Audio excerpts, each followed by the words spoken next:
Welcome back to another episode of Rob Sports. And as you can see by the title, man, we're going to be taking a deep dive into situational football. So I have a list of things that I believe contributes into winning football games, factors in football games won and lost. And I'm going to kind of read some of them off to you. So far, and I'm pretty sure I'm going to come up with more things in the future. But right now, I'm just going to kind of expound on the things that I do have knowledge about and the things I am aware of. So I always say that football is three phases, right? Offense, defense, and special teams. And in order for you to win consistently, especially at the NFL level, because the margin of error is so small, you have to be hitting consistently on those. And with special teams, man, it doesn't necessarily have to be returns for touchdowns. It can just be returns and putting you in good yardage, or not fumbling the ball on the kickoff return, or not fumbling the ball on the punt return. Or, and whenever you're getting into field goal range, is your kicker making the field goal? So that's what I mean by being successful on special teams. The turnover battle, we all know that. Were you able to turn the ball over as a defense, and the offense, were you able to minimize turnovers? Did you give up or execute explosive plays? Did you have pre-snap and post-snap penalties that could have took yardage away from you, took downs from you?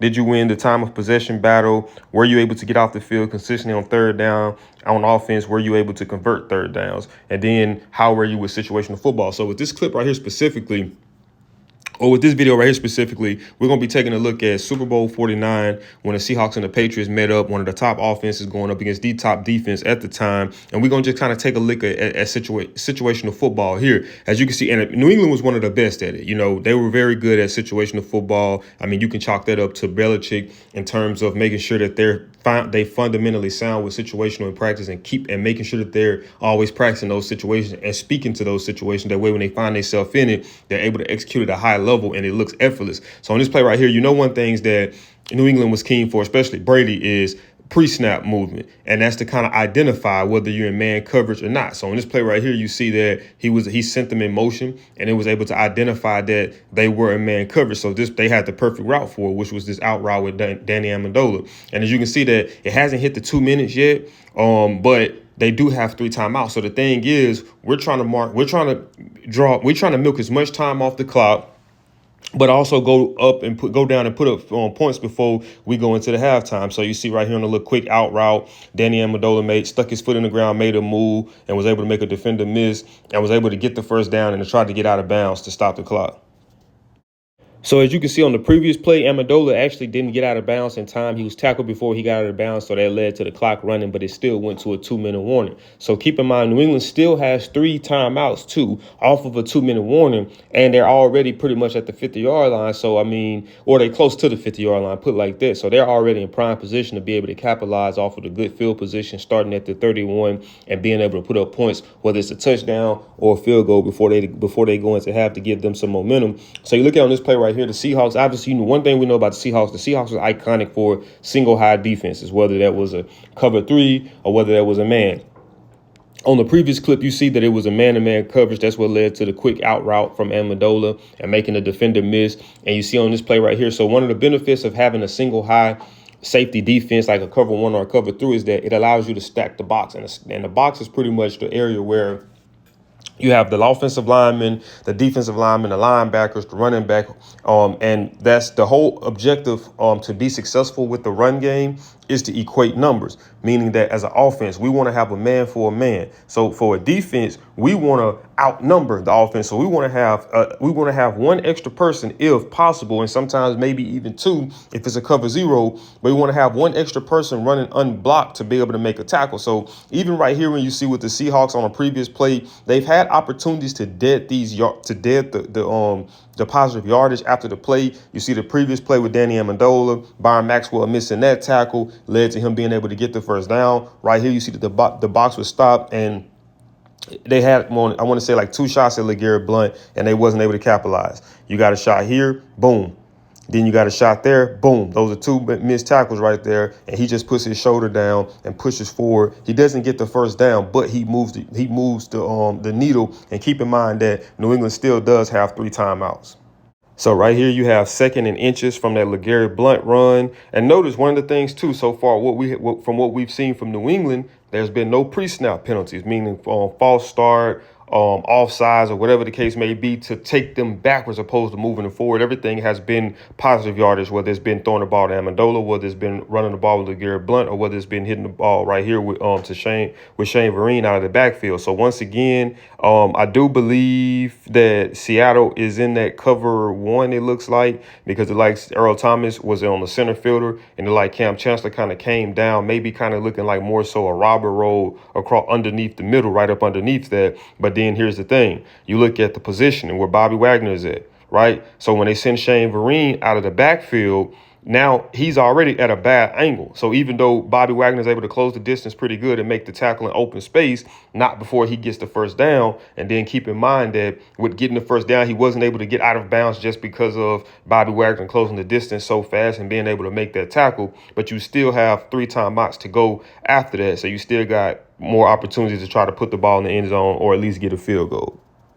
So right now, right here, you have 2nd and 10. New England still does have 3 timeouts. The clock is stopped because on the previous play with Shane Vereen, with Bobby Wagner being able to close the distance and make that tackle in space, they ran a play after that, and it was a pass that was thrown out of bounds that was targeted for Amendola. He just didn't really, Brady didn't have anything there, and opposed to trying to force it and turn the ball over, he just was smart and threw the ball away and got it out of his hands in time to not possibly take a sack as well. So on this play right here, you got a 2nd and 10 clocked and stopped. So now you got opportunity to run the ball if you want to. So New England is not New England, but Seattle is anticipating run.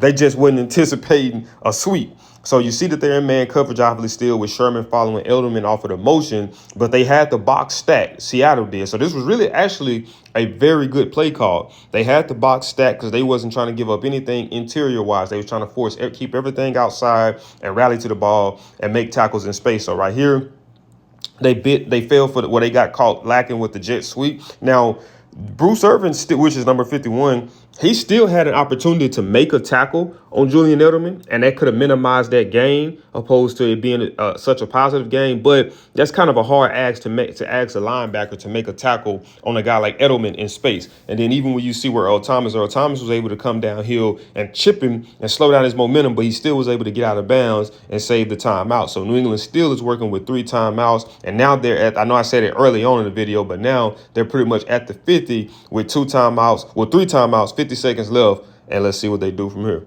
So right here, man, as a defense, I get it. It's a high pressure situation. This is the Super Bowl, but we got to be more disciplined on this. So, when we talked about pre-snap penalties and post-snap penalties, so those can kill you, whether it's on the offensive side of the ball or whether it's on the defensive side of the ball. As you see right here, New England's at a 3rd and 3. Pretty much at the right at the 50-yard line, actually, and you got a chance to possibly get off the football field and don't give up anything, no touchdown or no field goal, and you got a little anxious, jumped off sides, got hit with a neutral zone infraction. So now the Patriots go from 3rd and 3 to 1st and 10, still with 3 timeouts, still with good position to be able to put up points before they go into the half. So like they say, I get it. The situation is intense, but you have to be disciplined. You have to be focused. And, we all know that New England is Tom Brady is very good at his cadences and being able to try to get defenses to jump off sides just like they did here. But like they always say, you can't listen to the quarterback, watch the ball.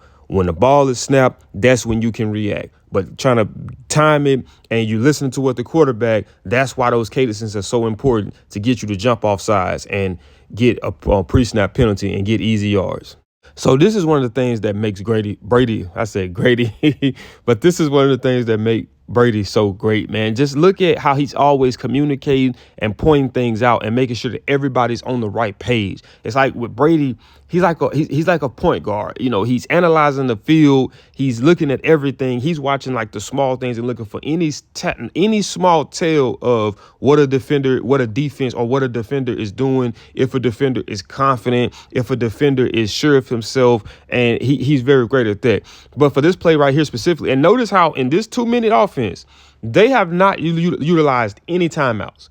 right? They haven't utilized any timeouts. It's been getting the ball out their hand quick and trying to get out of bounds, or the one incompletion. But for the most part, and them the neutral zone infraction, the previous play that allowed for them to move forward. But they haven't wasted any timeouts yet, and they're still in good positioning. So on this play right here, once again, Seattle is caught in the man coverage, and I don't understand why they kind of sitting back in that man. Dealing with a guy like Brady, you cannot come out with the same defense play after play after play, because he's going to carve it alive. And the biggest mismatch that we've seen so far on this drive has been Bobby Wagner matched up on Shane Vereen. And Bobby Wagner is a hell of an athlete. You can't take that away from him. But trying to cover a running back, it just isn't the easiest situation, man, especially coming out of the backfield, because you're kind of already at a disadvantage. If he was lining up in the slot, maybe it would be much easier to try to cover him, because you can try to get physical with him at the line of scrimmage, at the point of attack. But with sending him out the backfield, there's no way that you can get your hands off of him. So it's kind of like a cat and mouse game. Once he comes out, he makes a move, and if you bite on that move, man, that's like you seen here, man, a 10-yard gain, move the sticks, and now they probably finna call that first time out on this 2-minute offense. So as you can see, New England just used their first time out after that previous play. So on this whole drive, this 2-minute drive, man, New England has just been creating mismatches and attacking those mismatches. So I know a lot of times we say things that might sound cliche, like taking what the defense gives you, but sometimes it's really just that simple, is taking what the defense gives you. And that's exactly what New England has been doing on this entire drive. If you notice, the theme of this drive has been running back matched up on linebacker, whether that's KJ Wright, whether that's Bobby Wagner. And like I said, a linebacker matched up on a running back in man-to-man coverage is very difficult to stop, especially when you have a running back releasing from the backfield, because like I say, he's already coming downhill with a full head of steam, opposed to if you was matching up with him on the line of scrimmage. If he was a slot running back, you can put yourself in better position. You can take away this based off of leverage, and you can possibly get physical with him. But with him releasing out of the backfield, like I said, man, he's already moving with a full head of steam. And guess what? That out route leads to him going out of bounds. And what does that do? Stop the clock. So now you still sit with 2 timeouts.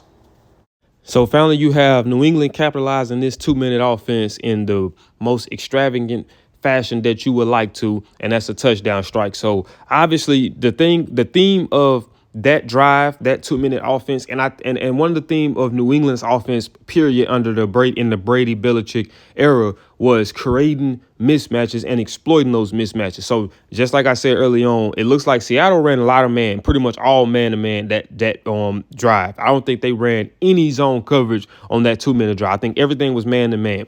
So this was also a small tell to tell that this was man-to-man. So notice that on this play right here, you have Rob Gronkowski lined up outside the numbers against KJ Wright. So if that would have been zone coverage, that would have been Sherman out there opposed to a linebacker, and KJ Wright would have been over there matched up in the area around Julian Edelman, and which, even if that was a completion, you would rather give that up because it wouldn't result in a touchdown. Whereas with this play right here, this is a home run. You got a mismatch that you like with Gronk up on the on KJ Wright, and that's an easy touchdown. So that's one thing that New England done very good throughout their dynasty, as well as this 2-minute offense, was exploiting creating those mismatches and exploiting those mismatches. And you got Rob Gronkowski matched up on a linebacker, man. Even for a corner, that's a hard matchup. So just imagine for a linebacker. And Brady does a very good job at placing that ball in the perfect position for Gronk to be able to catch it, secure the catch, and score the touchdown. So they had 3 timeouts, right? They started, I want to say this possession might have started like at 2 minutes and 12 seconds, so a little bit over 2 minutes, pretty much.